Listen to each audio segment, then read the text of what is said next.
L'Éternel te bénisse, l'Éternel te bénisse et te garde, fasse lever la lumière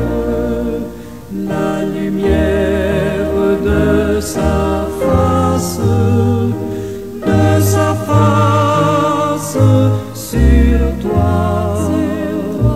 sur toi, use de grâce envers toi et te donne la paix, et te donne la paix.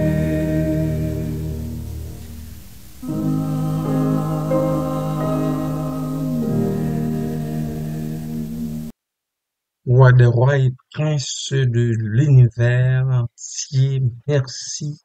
Merci pour cette autre grâce que tu fais à tes enfants de partout, de dormir de leur doux et bon sommeil, de se réveiller en ta présence. Merci Seigneur, c'est ce que tu as fait pour moi et je suis certain que c'est également ce que tu as fait pour tous les appelés et tous les élus. Merci Seigneur, merci pour cette nouvelle journée. Nous te la remettons et nous voulons continuer à compter sur ton aide et ton secours pour passer au travers comme nous avons déjà connu toutes les autres journées. Merci Seigneur. Béni soit ton nom en Jésus-Christ. Amen. Bien-aimés de partout et amis, bonjour, bon matin.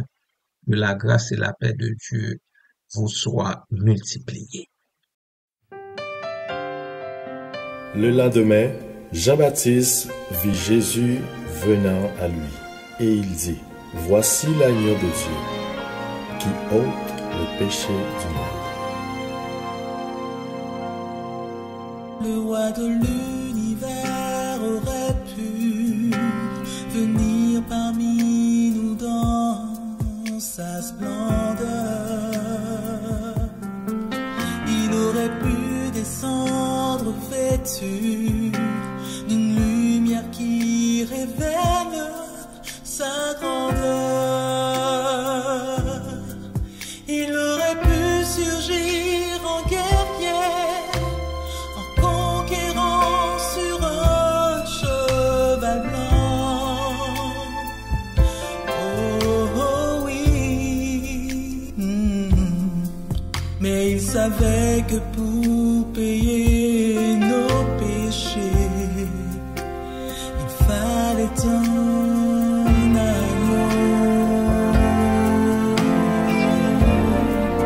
Seul un agneau pouvait mourir sur cette croix. Seul un agneau dont le sang paierait pour moi. Aucun autre n'effacerait mon péché. C'est pourquoi le Tout-Puissant descendit simplement pour se donner comme un agneau.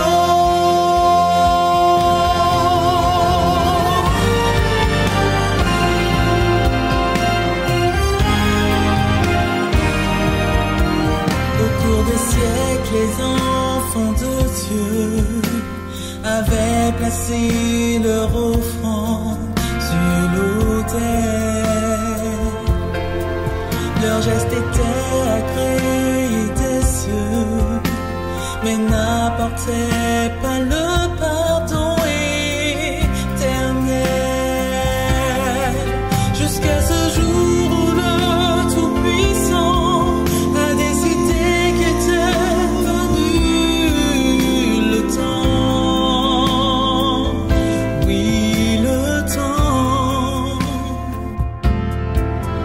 d'accomplir le sacrifice infini.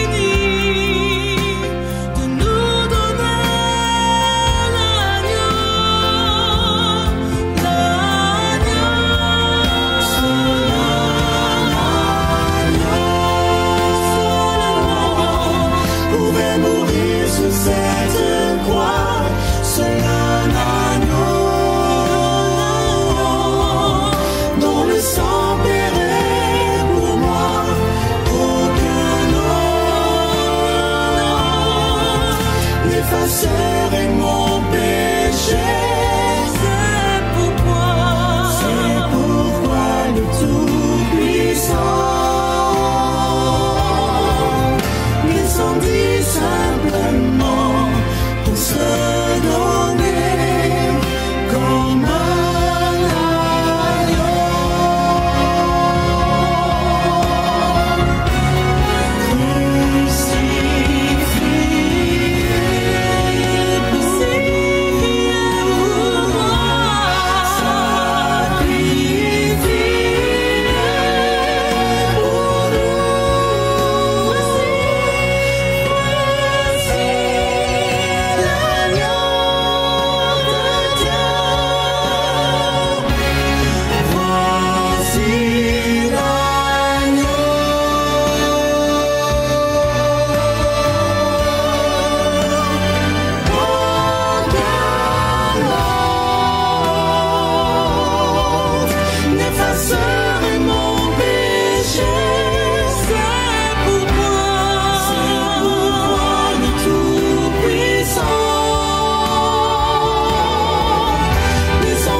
Actes des Apôtres, chapitre 17, verset 30. Pardon. Ce texte fait partie d'un discours prononcé par l'apôtre Paul à Athènes, en Grèce. Il s'adresse à une foule de philosophes et de citoyens curieux de sa doctrine. Dans ce passage, Paul présente un message vital du christianisme, l'appel à la repentance. Essayons de décomposer le verset. Premièrement, Dieu s'en tenait compte des temps d'ignorance. Dieu a été patient envers l'humanité, même pendant les périodes où cette dernière l'ignorait ou l'adorait à travers des idoles. Dieu n'a pas puni les gens pour leur ignorance passée. Au contraire, il leur a envoyé des messagers. Il annonce maintenant à tous les hommes, en tout lieu, quel que soit l'endroit où ces hommes se trouvent. Le message de Dieu n'est plus limité à un seul peuple ou à un seul endroit comme aux Hébreux en Israël. L'Évangile est destiné à tous, partout dans le monde. L'apôtre a reçu la grande commission de Jésus et l'a suivi à la lettre. Ils aient à se repentir. L'annonce que les hommes et les femmes se repentent pour parvenir au salut. La repentance est un changement d'esprit et de cœur. Il s'agit de se détourner du péché pour se tourner vers Dieu. C'est un acte nécessaire pour recevoir le pardon de Dieu et la vie éternelle.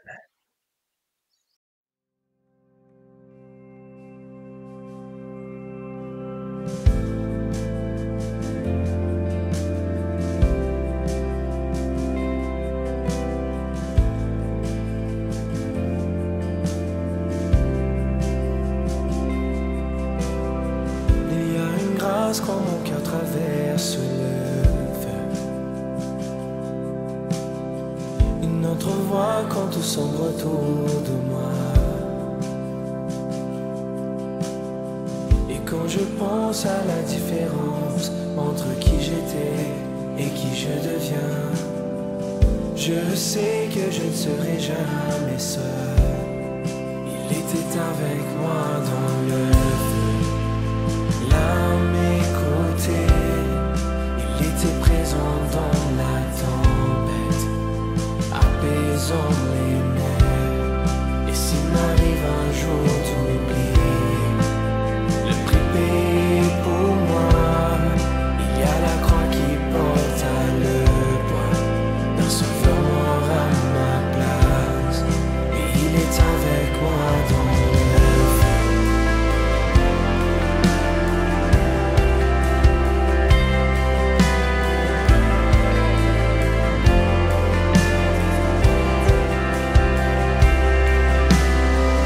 Toute ma dette à quitter, oui, à tout jamais. Le péché n'a plus aucun pouvoir sur ma vie. Et s'il m'arrivait de retomber entre qui j'étais et qui je deviens, combien même je ne céderai pas à ce monde. Et je sais que je ne serai jamais seul, car il est avec moi dans le feu. À mes côtés, oui, il est présent dans la tempête, apaisant les mers. Et s'il m'arrive un jour d'oublier la puissance de sa grâce, il y a un tombeau qui est bien vide, et cette puissance vit en moi. Il est avec moi dans le feu. Oh, il est avec moi dans le feu. Oh, il est avec moi dans le feu. Oh,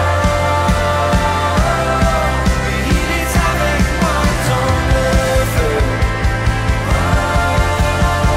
Oui, je vois la lumière dans les ténèbres, alors qu'elle fuit devant lui. J'entends dans les cieux un rugissement, quand sa gloire nous envahit. Je sens la terre trembler là sous nos pieds, alors que les murs s'effondrent. Rien ne peut nous séparer, rien ne peut nous séparer.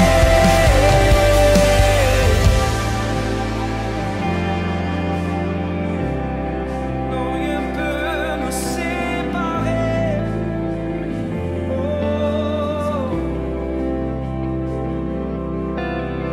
Il n'y a aucun autre nom comme le nom de Jésus. Lui qui était, qui est, sera jamais. Donc peu importe ce qu'il adviendra, entre qui je suis et qui je deviens, je sais que je ne serai jamais seul.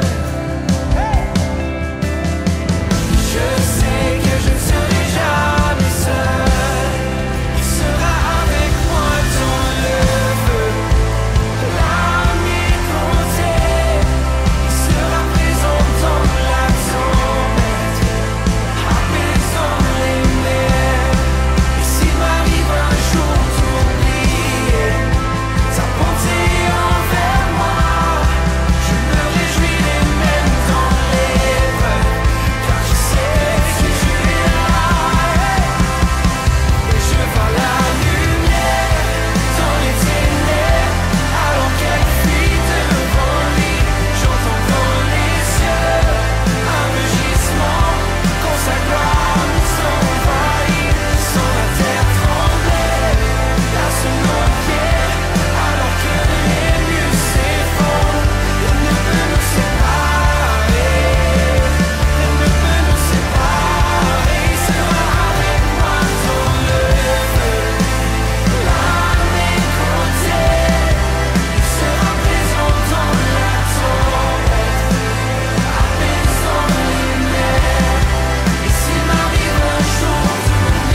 En termes clairs, ce verset nous enseigne quatre choses. Premièrement, Dieu est un Dieu d'amour et de miséricorde qui veut que tous les hommes soient sauvés. Deuxièmement, il nous renvoie d'emblée au texte de Jean 3,16. Dieu a tellement aimé le monde, il nous a donné son Fils Jésus-Christ comme Sauveur et Seigneur. Troisièmement, encore une fois, je vous rappelle que la repentance est la condition sine qua non pour recevoir le salut dans Jésus-Christ.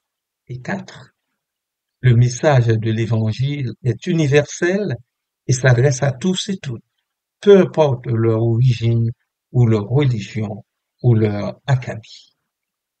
Quelles sont donc les implications de ce verset pour notre vie d'ici-bas et dans l'au-delà? Comme humains, nous devons tous répondre à l'appel de Dieu, à la repentance. Étant solidaires entre nous, notamment dans le péché, à commencer par la désobéissance, nous devons partager l'Évangile avec les autres, afin qu'ils puissent également avoir l'opportunité d'être sauvés. Il nous importe de vivre une vie digne de l'Évangile, en reflétant l'amour et la grâce de Dieu dans le monde. Bien-aimés frères et sœurs en Jésus-Christ.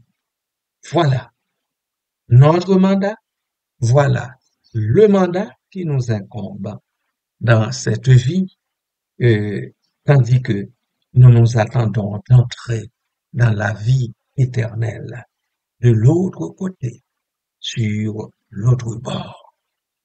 Amen.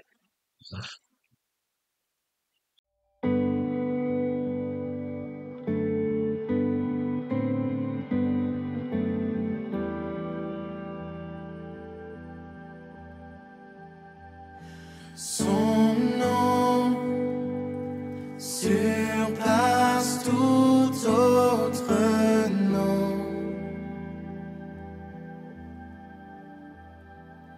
Sa gloire dépasse toute création.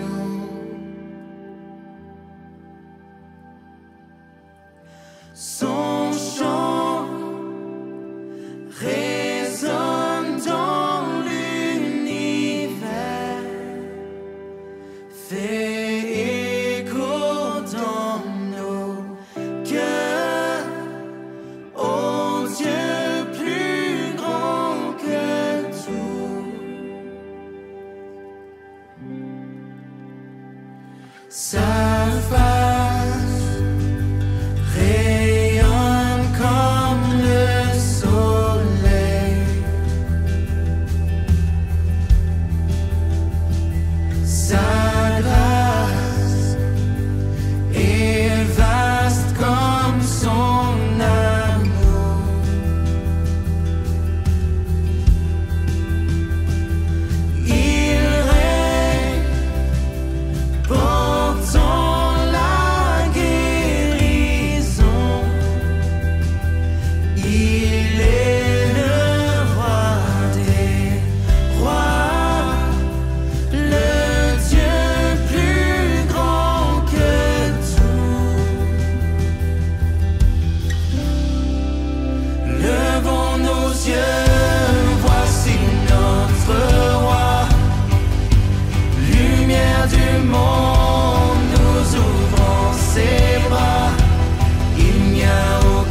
semble perdu.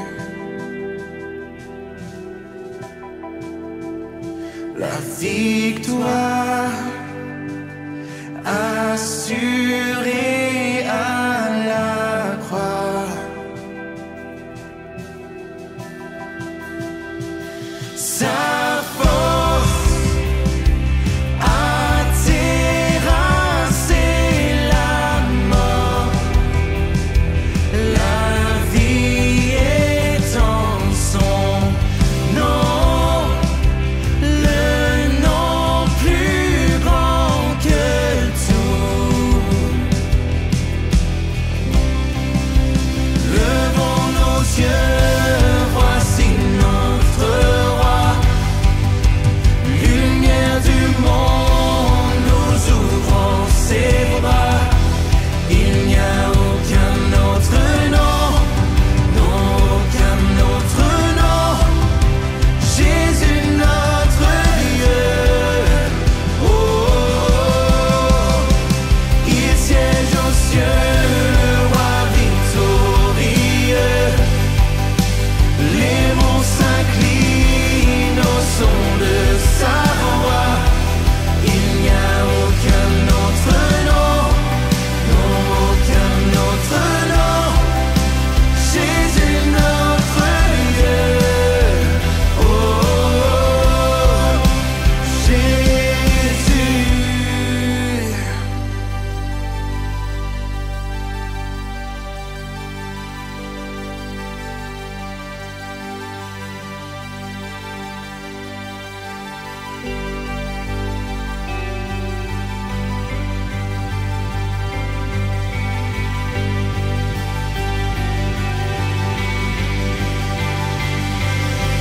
La terre chancelle et tremble devant lui. Les chaînes se brisent, les cieux et la terre chantent. Ça est le nom, ça est le nom de Jésus, Jésus, Jésus. La terre chancelle et tremble devant lui. Les chaînes se brisent, les cieux et la terre chantent. Ça est le nom, ça est le nom de Jésus, Jésus, Jésus. Levons nos yeux, voici notre roi. Lumière du monde, nous ouvrons ses bras. Il n'y a aucun autre nom, non, aucun autre nom. Jésus notre Dieu. Oh, oh, oh. Il siège aux cieux, le roi victorieux. Les monts s'inclinent au son de sa voix. Il n'y a aucun autre nom, non, aucun autre nom. Il n'y a aucun autre nom, non, aucun autre nom. Jésus.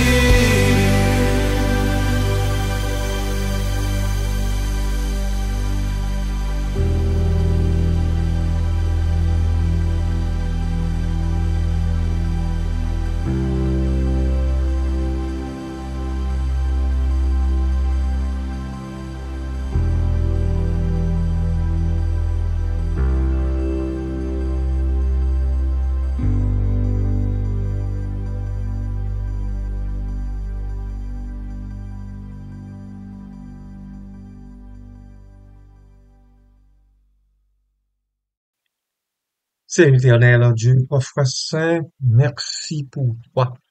Merci pour ton nom qui surpasse tout autre nom. Merci parce que tu es Dieu, tu es celui qui commande et dirige ton monde. J'en bénis ton Saint-Nom pour cela. Je bénis ton Saint-Nom par-dessus tout parce que sans tenir compte des temps d'ignorance, tu annonces à tous les hommes dont je suis qu'ils aient à se repentir. Merci de me faire la grâce de te connaître en Jésus-Christ. Et depuis le jour où je fais acte de foi, depuis le jour où j'accepte le Seigneur Jésus comme mon sauveur personnel, tu ne m'as jamais fait défaut. Après avoir pardonné mes nombreux péchés et iniquités, tu prends soin de moi chaque jour. C'est ce que tu fais, oh Dieu, pour tous les chrétiens et toutes les chrétiennes, pour tous les appelés, tous les élus. Merci, Père. Aide-nous à le comprendre et aussi à chercher par tous les moyens possibles et imaginables à donner le témoignage pour que d'autres hommes, d'autres femmes viennent à toi après avoir compris qu'il n'y a que toi. Il n'y a que toi qui peut les sauver et il n'y a que toi qui sauve effectivement. Merci Seigneur. Merci Papa. Béni sois-tu à toujours et à perpétuité. Merci Seigneur. Papa, je te prie dans le nom de Jésus de visiter ma sœur Marline et de poser ta main sur elle selon ton bon plaisir. Je n'ai aucun ordre à te donner. Oh non, loin de là mon intention.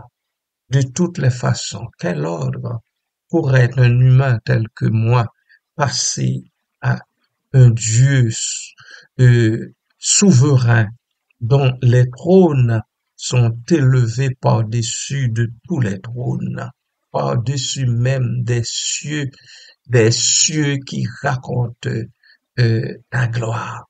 Papa, merci de la visiter, de la soutenir, de lui ouvrir les yeux sur tout ce qui bouge autour d'elle, de la fortifier dans le combat qu'elle mène avec cette maladie, Seigneur, qui l'écrase, qui veut la réduire à sa plus simple expression. Merci, Père. Béni soit ton nom à Jésus-Christ. Amen.